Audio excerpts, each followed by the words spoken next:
Di dalam pertama Petrus pasalnya yang pertama, ayatnya yang ketiga sampai berakhir di dalam ayatnya yang ke-12. Pertama Petrus pasalnya yang pertama, ayat ketiga sampai berakhir pada ayatnya yang ke-13. Di dalam nama Tuhan Yesus Kristus, di bawah perikop pengharapan iman dan kasih. Mari kita baca.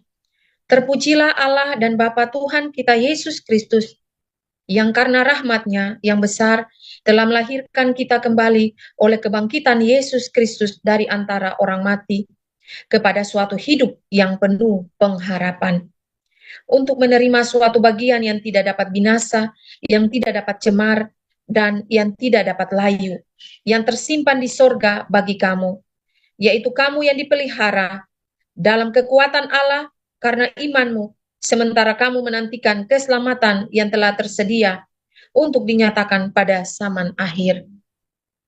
Bergembiralah akan hal itu, sekalipun sekarang ini kamu seketika harus berduka cita oleh berbagai-bagai pencobaan.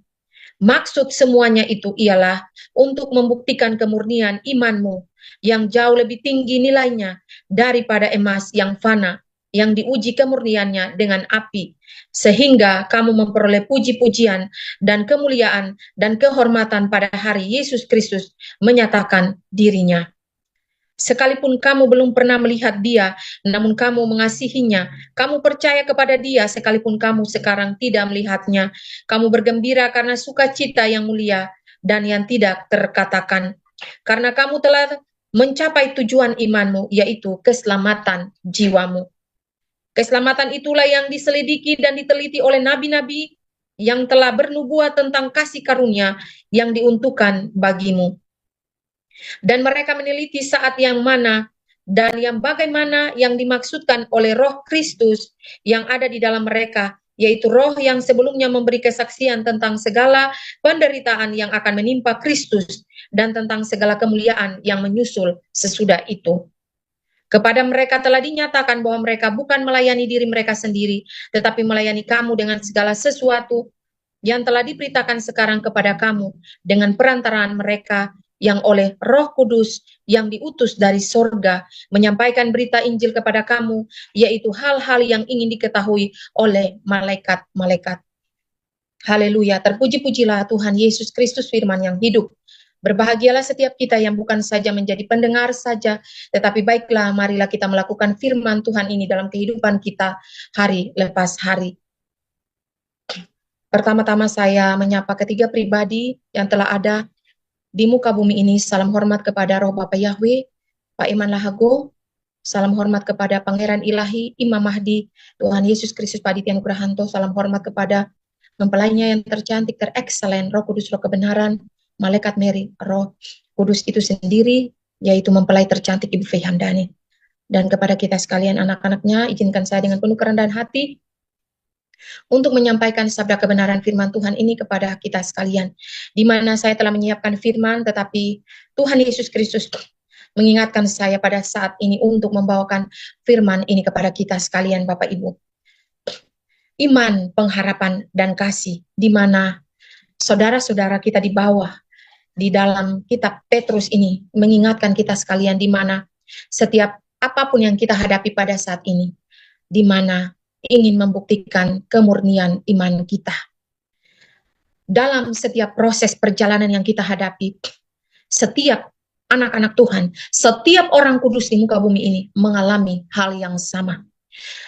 Tanpa terkecuali, kita yang mengaku percaya kepada Yesus Kristus mengalami hal yang sama. Di mana setiap saat, pada saat ini, dalam setiap proses perjalanan kita menanti apa yang dijanjikan oleh Tuhan Yesus Kristus ketika Ia mengalami penderitaan dalam perjalanannya di muka bumi ini sampai mati di tiang kayu salib. Di mana Bapak ingatkan kita sekalian anak-anaknya untuk tetap perteguhkan iman kita. Di mana iman itu dapat bertumbuh di dalam berbagai pencobaan. Di mana kita dibawa dalam peleburan dapur api di saat ini untuk melihat bagaimana murninya iman-iman kita. Iman-iman yang didapati, apakah ada iman di bumi pada saat ini, saudara-saudara? Tuhan Yesus mengingatkan kita sekalian untuk kita mempersiapkan diri kita. Yang terlebih penting ialah iman percaya kita kepada Sang Pencipta, yaitu Yesus Kristus itu sendiri. Mau atau tidak mau terima atau tidak terima, semua yang akan terjadi ke depan, siap sedia. Kita harus katakan siap. Tidak bisa kita tidak katakan tidak siap. Sebagai anak-anak Tuhan, bukan lagi kita mau terima hal-hal yang enak-enak tentang apa yang dikatakan oleh dunia ini. Sebab mereka yang mengatakan hal-hal yang berasal daripada bumi ini, sebab mereka adalah dari bumi ini. Sebab mereka katakan semua ada baik-baik saja, semua sedang baik-baik saja. Tidak ada terjadi apa-apa, saudara. Itu yang dikatakan oleh orang-orang yang memakai logika manusia. Tetapi Tuhan Yesus Kristus mengingatkan kita untuk kita menyiapkan iman kita, iman percaya kepadanya, bahwa ia telah mengalahkan maut. Ia mengalami penderitaan dalam kehidupannya di muka bumi ini sampai 33 tahun. Ia menderita, ia tidak serta-merta ia senang, saudara. Yesus yang adalah anak Allah, Allah sendiri, ia ada di tengah-tengah dunia ini yang rela memikul apa yang seharusnya kita pikul. Ia rela dikatakan penjahat hanya karena untuk menyelamatkan kita. Saudara-saudara, di dalam ayatnya yang kita boleh lihat, saya baca sekali lagi. Yaitu kamu yang dipelihara dalam kekuatan Allah karena imanmu. Sementara kamu menantikan keselamatan yang telah tersedia untuk dinyatakan pada akhir zaman. Bergembiralah akan hal itu, sekalipun sekarang ini kamu seketika harus berduka cita oleh berbagai-bagai pencobaan. Bersukacitalah, saudara. Bapa membawa saya untuk saya menyangkal diri benar-benar, saudara, pada saat saya harus meninggalkan apapun yang menjadi kesukaan kedagingan saya. Entah itu harta saya, entah itu saya, apapun yang itu saya. Itu Bapak membawa saya untuk sebagai manusia daging. Kadang saya ini ya berpikir bagaimana ini dan itu. Tetapi kalau kita memakai logika manusia dan kita menyandarkan iman kita kepada harta, kepada manusia, maka kita akan sinting gila miring, saudara. Ketika saya mengalami keterpurukan, saya mengalami hal itu, saudara. Saya begitu down dan Bapak mengingatkan saya untuk hal ini. Sebelum saya menyampaikan kepada kita sekalian, apapun itu, Bapa sedang memproses kita sebab Ia mengasihi kita. Mari saudara-saudara yang sangat dikasihi oleh Tuhan kita Yesus Kristus. Demikianlah halnya yang dialami oleh anak domba Allah yang tersembelih 2000 tahun yang lalu di atas tiang kayu salib. Demikian anak-anaknya yang mengaku percaya bahwa Yesus Kristus adalah satu-satunya Tuhan dan Juru Selamat. Mereka tidak semerta hidup di dunia ini senang-senang. Mereka harus pikul salib, sangkal diri. Bagaimana iman itu akan terlihat kalau hidupnya senang-senang saja? Bagaimana iman itu dapat terbentuk kalau anak-anaknya hidup dalam kenyamanan? Mereka tidak mau keluar dari zona nyaman mereka. Mengapa saya dibawa seperti itu? Karena Bapak ingin melihat dan ingin membentuk saya untuk segala kedagingan-kedagingan. Karena kita akan memiliki tubuh kemuliaan tidak gampang, saudara. Kita boleh melihat perjalanan Tuhan Yesus di tiang kayu salib. Tidak gampang, saudara. Harus ada kematian. Harus ada kematian. Ia mengalami kematian. Dan bahkan ia menang atas maut. Karena itu jangan takut, saudara. Apapun yang kita alami pada saat ini, Bapak mengingatkan kita untuk kita tetap berpengharapan. Bersukacitalah dalam segala hal. Kita belajar daripada nabi-nabinya. Kita boleh lihat iman Abraham, di mana ia menanti-nantikan apa yang dijanjikan Tuhan, anak keturunan daripada miliknya sendiri, yaitu Ishak. Ia menantikan dengan penuh kesabaran. Bahkan sampai pada Sarah mati haid. Ia tertawa pada saat ia mendengar bahwa tahun ini juga apa yang dinubuatkan itu akan terjadi. Saudara, ketika kita memakai logika manusia kita, itu bertentangan dengan iman percaya kita kepada Yesus Kristus. Sebab iman itu terbentuk, itu kita tidak melihat namun percaya. Bagaimana kita melihat lalu kita kata, oh aku percaya. Maka itu kita tidak memiliki iman, tetapi iman-iman itu seperti Thomas. Saudara-saudara yang sangat dikasihi oleh Tuhan kita Yesus Kristus, Tuhan Yesus jelas-jelas mengingatkan kita, anak-anaknya pada saat ini, untuk kita bergantung seutuhnya kepadanya dan beriman sungguh-sungguh. Sebab kegoncangan demi kegoncangan akan mengguncang bumi ini, mengguncang ekonomi, mengguncang segi ekonomi, keluarga kita, dari berbagai macam aspek kehidupan akan digoncangkan. Karena itu, Tuhan mau untuk kita melekat sungguh kepadanya. Melekat, bukan saja kita mengaku percaya, dan kita melakukan kewajiban-kewajiban agama kita, tetapi kita mau membangun hubungan intim dengan Tuhan. Seperti nabi-nabinya, Nabi Henokh, di mana mereka tidak hidup seperti zaman di mana nenek moyang mereka berlaku tidak seperti orang-orang sejamannya, tetapi mereka mencari Tuhan dengan kesungguhan hati mereka, mencari hadirat Tuhan, mencari perkenanan Tuhan. Bukan kita melakukan kewajiban agama kita setiap minggu ke gereja, kita itu sudah cukup. Tidak, saudara. Iman itu benar-benar akan diuji. Tuhan Yesus katakan, aku datang, apakah akan aku temukan iman di muka bumi ini? Karena itu murkanya sedang menyala-nyala pada saat ini. Kita boleh lihat, saudara, di mana bencana alam, gempa bumi di mana-mana, gunung api meletus, dan banjir di mana-mana. Dan kita sebagai anak-anak Tuhan, kita harus bersiap-siap, berjaga-jaga dalam segala keadaan. Tuhan Yesus ingatkan kita untuk hati kita tidak melekat. Kenapa? Kita boleh lihat perumpamaan antara orang kaya dan Lazarus. Dan seorang pemuda yang datang kepada Yesus pada saat itu, ia katakan, jualah segala milikmu dan ikutlah aku. Bagikanlah itu kepada orang miskin dan ikutlah aku. Tetapi ia tidak mampu melakukan itu. Kenapa? Karena hatinya melekat kepada hartanya. Mengapa pada saat ini penderitaan demi penderitaan yang kita alami untuk mematikan segala kedagingan-kedagingan kita hilang, sangkal diri. Benar-benar kita kalau tidak dekat dengan Tuhan, kita bisa gila sinting miring, saudara. Dan begitu pula Bapa Surgawi, Tuhan Yesus Kristus mengingatkan kita untuk pada saat ini, ingatlah itu, kita tetap berpengharapan kepada Yesus Kristus dengan iman yang sungguh. Iman, pengharapan, dan kasih yang terlebih itu kasih.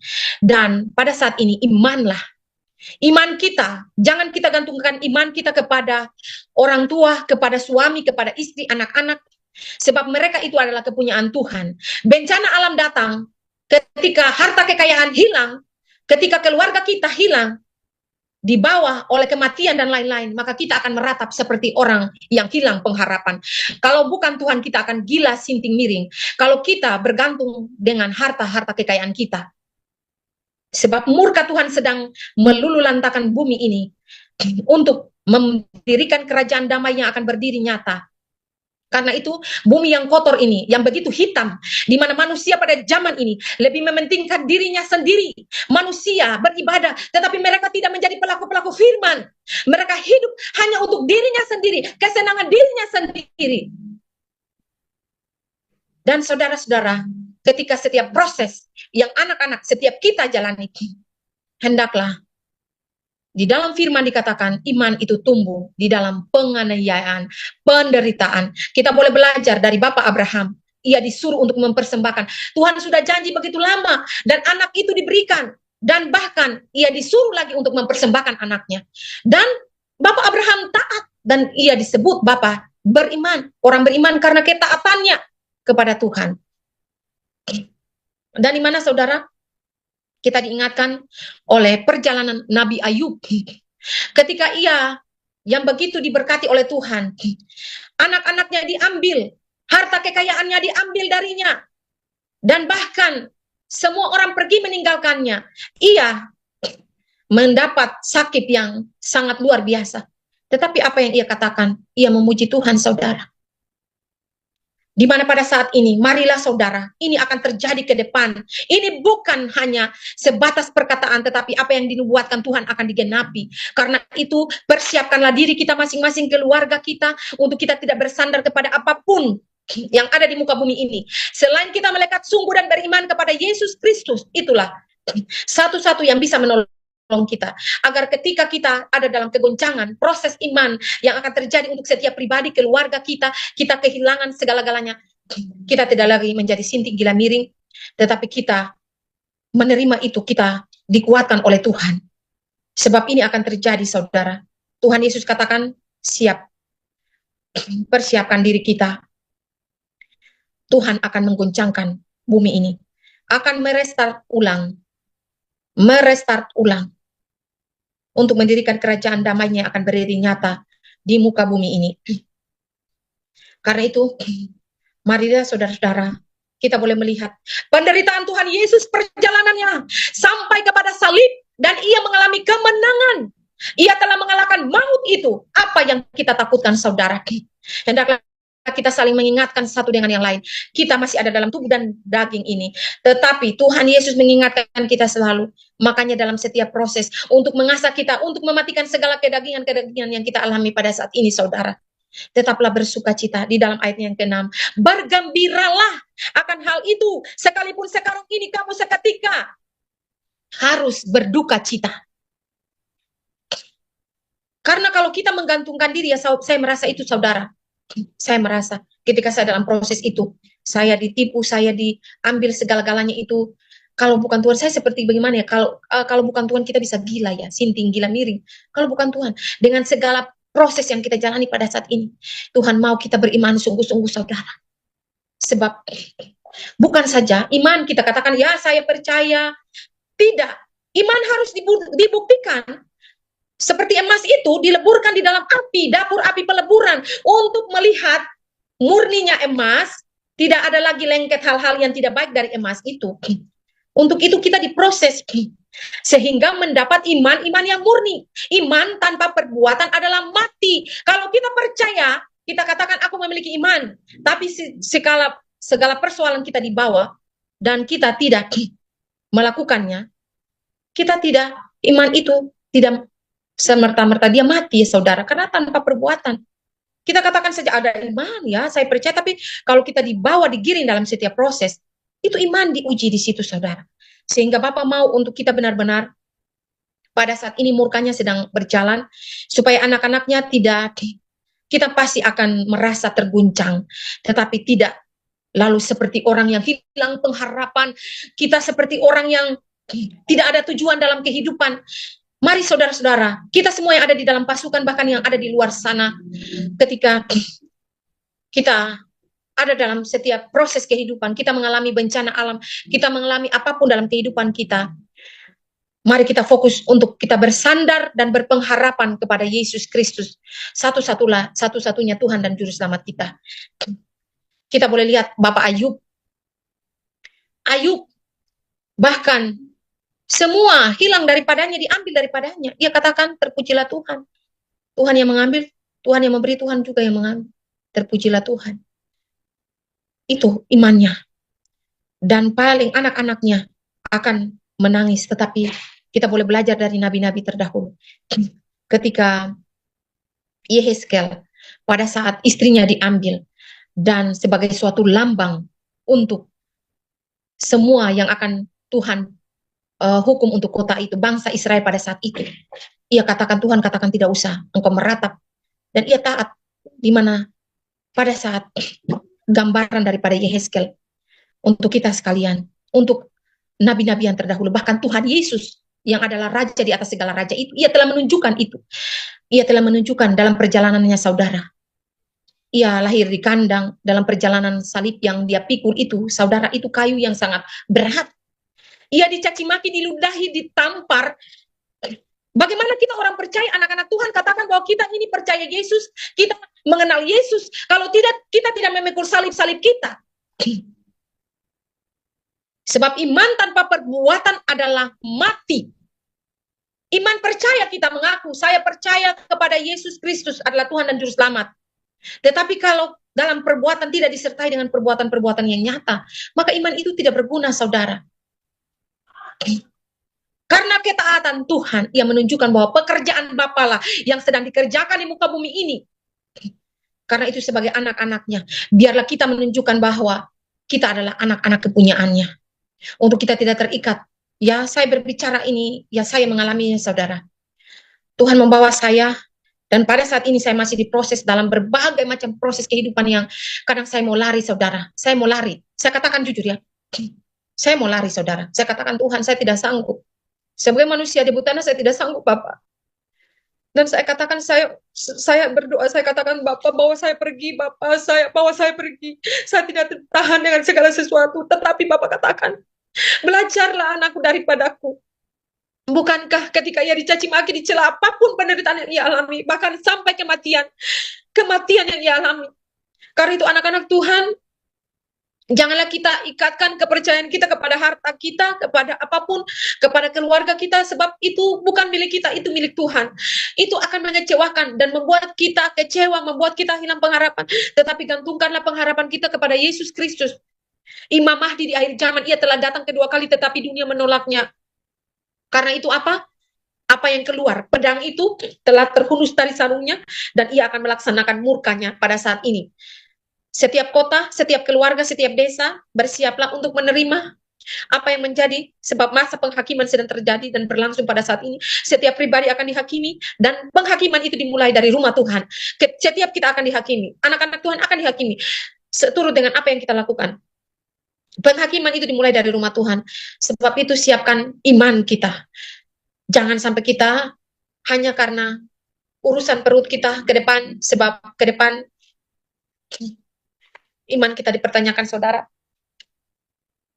Kita boleh lihat bahwa Antikris dengan segala sistemnya telah nyata di muka bumi ini, telah berdiri, dan segala sistem akan segera terjadi dan disahkan.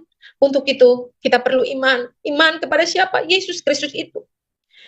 Imanlah yang mengalahkan dunia, iman kepada Yesus Kristus, sebab ia katakan, jangan takut, sebab aku telah mengalahkan dunia.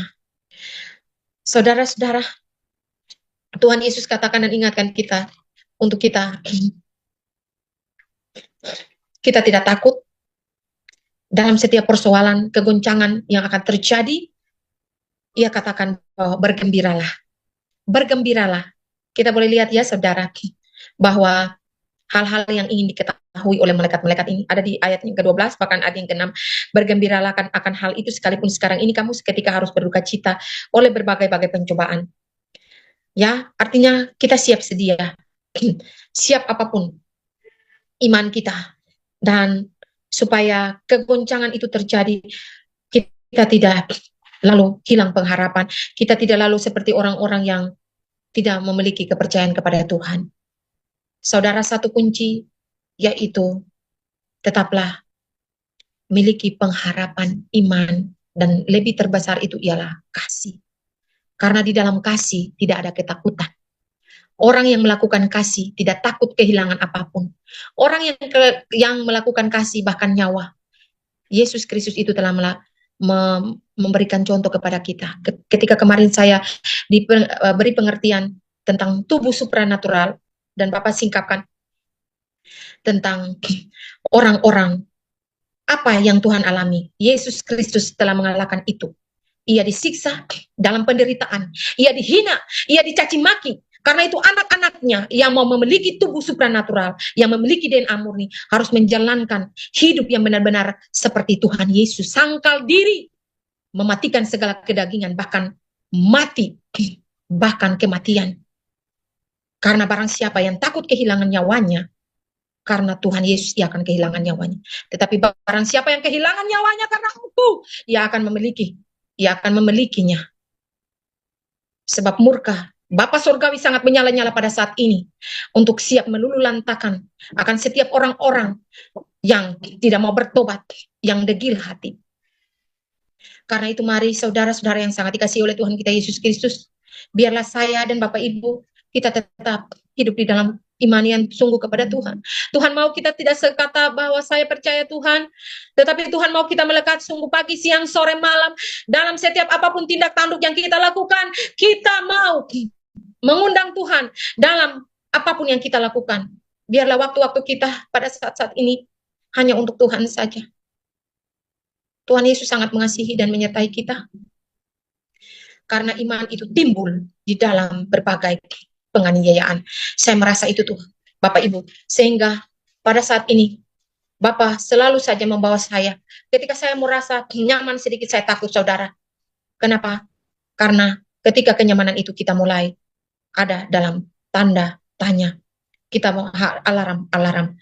Tetapi ketika kita di bawah, dalam setiap proses kehidupan, maka Bapa mengasihi kita. Ia ingin tetap mengaktifkan iman kita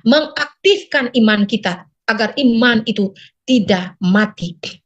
Karena kalau kita nyaman dengan dunia ini, kita bersahabat dengan dunia ini, lalu kita tidak lagi berpengharapan kepada Tuhan, tidak punya iman lagi kepada Tuhan, kita akan digores oleh roh-roh dunia pada saat ini. Biarlah Tuhan Yesus Kristus menolong kita belajar daripada apa yang disampaikan oleh Rasul Paulus. Baginya, apa yang dianggap dulu keuntungan, sekarang dianggap rugi karena Yesus Kristus. Bayangkan, seorang Paulus yang adalah penganiaya dulu, ia dipakai luar biasa. Sehingga kita boleh belajar dari nabi-nabinya, apapun yang mereka alami. Mereka dipenjara, mereka bahkan mati. Kehilangan istri, kehilangan segala-galanya. Kita belajar daripada nabi-nabi. Dan terlebih-lebih tokoh yang harus kita contohi dan memiliki karakteristik sepertinya ialah Yesus Kristus. Dialah pintu, akulah jalan kebenaran dan hidup. Tidak ada seorang pun yang datang kepada Bapa kalau tidak melalui aku. Aku telah ada di muka bumi ini dalam wadah Aditya Nugrahanto. Tetapi manusia dunia menolaknya mentah-mentah pada saat ini. Mereka katakan bahwa dia adalah manusia yang mau samakan diri dengan Tuhan. Tetapi saudara-saudara, marilah sebagai anak-anak Tuhan, milikilah kerendahan hati di hadapannya. Saya seorang pendosa, hanya karena belas kasihan Tuhan saya ada pada saat ini. Untuk kita sekalian Bapak Ibu, untuk setiap proses yang kita jalani, janganlah kita menyerah saudara, tetapi bersukacitalah dalam segala hal. Sebab itulah yang dikehendaki Tuhan. Sebab Tuhan akan melihat kita. Kita boleh melalui setiap proses, maka iman itu kita akan bertumbuh dan bertumbuh dan bertumbuh sampai kepada kita menerima janji daripada Tuhan itu sendiri. Sebab Tuhan telah mengalahkan, karena itu anak-anak juga diberikan kuasa. Tetap bersukacita, berbahagialah setiap kita yang bukan saja mendengarnya, tetapi baiklah kita melakukan firman Tuhan ini dalam kehidupan kita hari lepas hari. Terpuji-pujilah Yesus Kristus, firman yang hidup.